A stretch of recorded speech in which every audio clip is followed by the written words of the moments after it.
Avec Fabrice, nous avons décidé cet après-midi-là de partir visiter une ville qui nous a été conseillée, non loin de l'hôtel. On nous a dit de demander au chauffeur de tuk-tuk d'aller à Batoulouk. Le chauffeur a dit ok et nous a amenés dans une ville qui en réalité s'appelle Madirokeli. Je n'ai donc aucune idée de ce qu'est Batoulouk. Les tuk-tuk, qui sont en fait des scooters avec un toit et deux places à l'arrière, sont très connus et présents par milliers à Nosy-Be. C'est le taxi local, utilisé par tout le monde. Tout le long de la route sont installées de nombreuses petites échoppes. On y trouve du matériel de construction, des petits bars, des accès internet et encore de nombreuses autres choses. Arrivé à Madirokeli, dans une circulation dont les règles m'ont quelque peu échappé, et après avoir traversé des rues avec toujours plus de petits commerces, notre tuk-tuk nous a déposés au hasard d'une rue afin de poursuivre notre découverte à pied. Nous nous sommes baladés au hasard des rues et sommes arrivés dans un marché alimentaire à ciel ouvert, où se vendaient notamment poissons et viandes en plein soleil. Nous avons poursuivi notre découverte de la ville vers le cap nord-ouest en direction de notre hôtel. Anecdote amusante, sur la route, notre chauffeur de tuk-tuk nous a reconnus et nous a emmenés vers l'hôtel, alors que deux touristes occupaient déjà les places. Le chauffeur a partagé sa place avec moi, alors que Fabrice était collé serré à l'arrière avec les autres touristes. Allez, on y est bientôt, chef! Pour la première plongée de cette nouvelle journée à Nosy-Be, nous avons demandé à notre président de palmer pour faire avancer plus vite le bateau, jusqu'à notre mise à l'eau en pleine mer sur le site Atnam. Cette rémora nous a accueillis pour peut-être nous montrer le chemin vers les profondeurs. Je qualifierais cette plongée de plongée d'ambiance. En effet, je n'y ai pas croisé énormément d'animaux, mais nous étions immergés dans une ambiance magique. La visibilité était parfaite et les gorgones juste énormes. Nous sommes descendus rapidement jusque 44 mètres, afin de passer sous une arche pour poursuivre notre découverte de l'autre côté. Heureusement que le sol était couvert de sable, car pour passer sous l'arche, nous avons un peu raclé le fond, mais c'est passé, malgré nos nombreux et copieux repas de l'hôtel.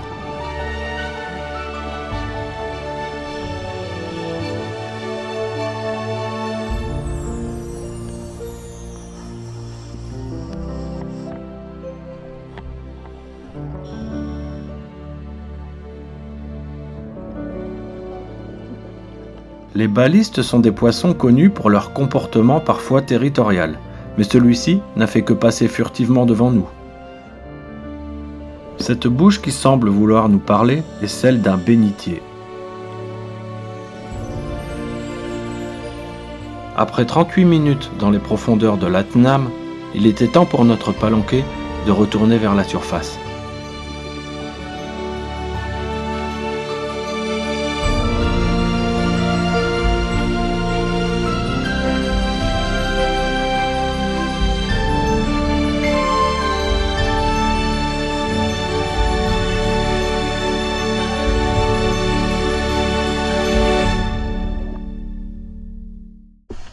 Alors que nous nous dirigions vers notre prochain site, des dauphins nous ont escortés pendant quelques minutes. Le pain de sucre Iranja, de son vrai nom Nosy Kivongi, qui est le lieu de notre prochaine mise à l'eau, s'élève alors devant nous. C'est une impressionnante petite montagne plantée dans l'océan. Les plages qu'on aperçoit au loin sont des plages de la Grande Terre de Madagascar. Il est temps maintenant de se mettre à l'eau pour découvrir ce qui se cache sur le pied de cette petite montagne. Cette éponge vase doit son nom à sa forme de vase. Ces petits poissons barbiers aux yeux violets hésitaient entre crainte et curiosité. Nous avons été accompagnés pendant quelques instants par ce joli banc de poissons cochés. Voici un joli mélange de couleurs entre corail, poisson barbier et mérou.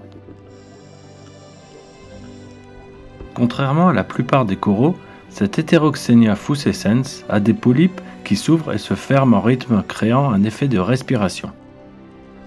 L'observation des anémones qui se balancent dans le courant, de gauche à droite, est réellement hypnotique. Alors que je filmais ce poisson ange-duc très coloré qui passait furtivement devant moi, je me suis retourné et suis tombé nez à nez avec cette superbe tortue.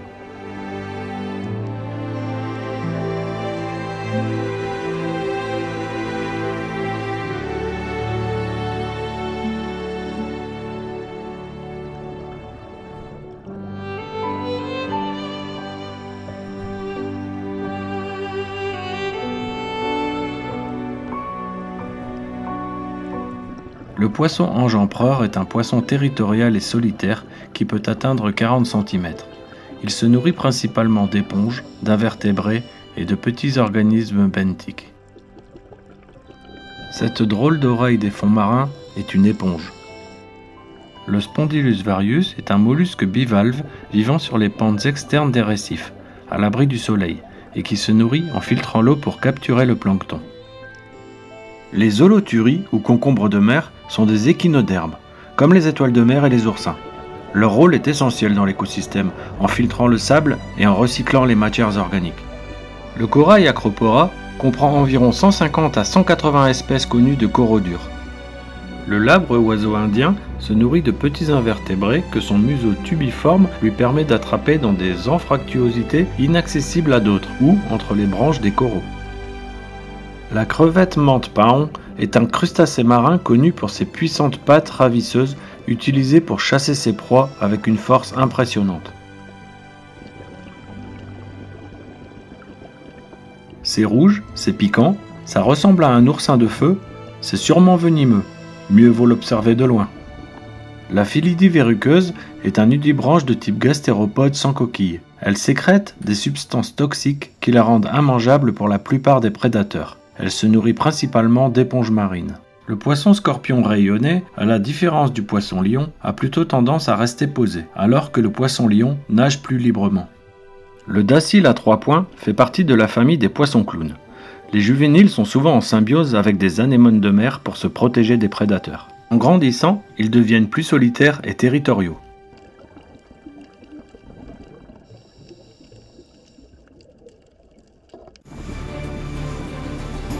Nous avons quitté le pain de sucre pour nous rendre cap sud-ouest sur une île paradisiaque aux plages de sable blanc et à l'eau turquoise nommée Iranja.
Le Dôme est un site situé à une vingtaine de minutes en bateau à l'ouest de Nosy Be.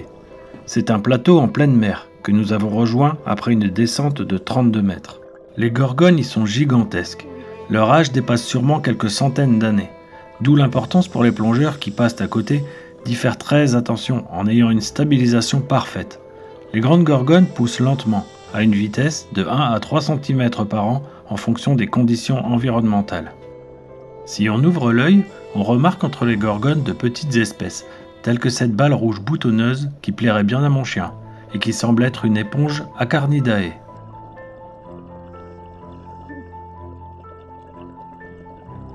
La Phylidie sinueuse ou méandreuse est un nudibranche qui se nourrit d'éponges en retournant un intestin céphalique sur sa proie, dont les substances acides prédigèrent les tissus qui sont ainsi aspirés.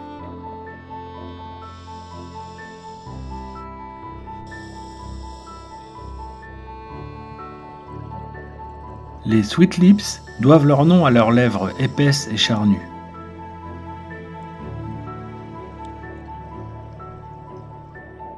Je suis passé au-dessus de ce très long Diploastrea heliopora, que certains appellent plus simplement corail cerveau.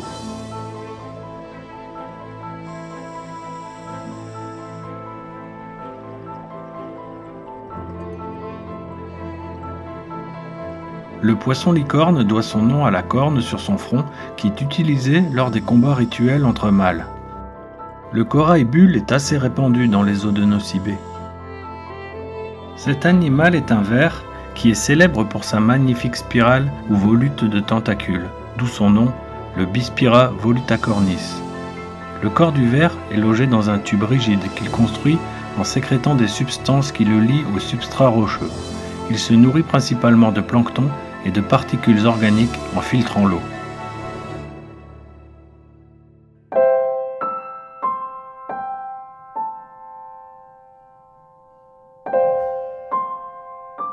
Dans le prochain épisode, nous en saurons plus sur les bénitiers et irons à la rencontre de drôles d'espèces. Nous allons nous aventurer dans des lieux sombres et ferons une plongée de nuit pendant laquelle la vie foisonne. Ils nous offrent des rencontres inoubliables. Nous ferons la course avec des oursins et retournerons sur l'épave Mizio.